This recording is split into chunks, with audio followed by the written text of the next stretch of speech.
అనగనగా ఒక అందమైన నదిలో ఒక బాతు, చేప మరియు మొసలి కలిసి జీవించేవారు.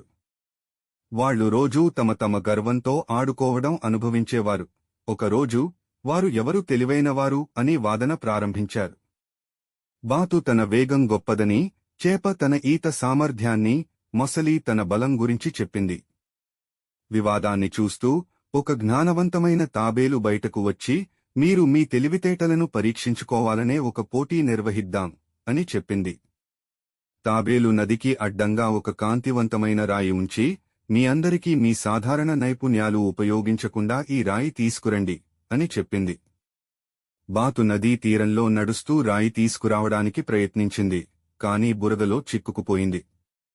చేప నదీ నుండి బయటకు దూకుతూ రాయి చేరుకోవాలని ప్రయత్నించింది, కాని దూరం చాలా ఎక్కువగా ఉండేది. చేప నదీ నుండి బయటకు దూకుతూ రాయి చేరుకోవాలని ప్రయత్నించింది, కాని దూరం చాలా ఎక్కువగా ఉండేది.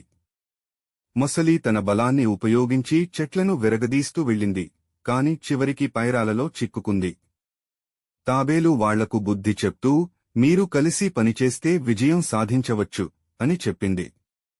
మొసలి, బాతు, చేప కలిసి పనిచేసి రాయి తీసుకువచ్చారు.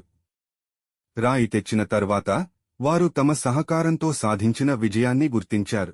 సహకారమే గొప్పదనం అని అంగీకరించారు. పిల్లలు, ఈ కథలో నీతి ఏంటి అంటే, సహకారమే విజయానికి మూలం.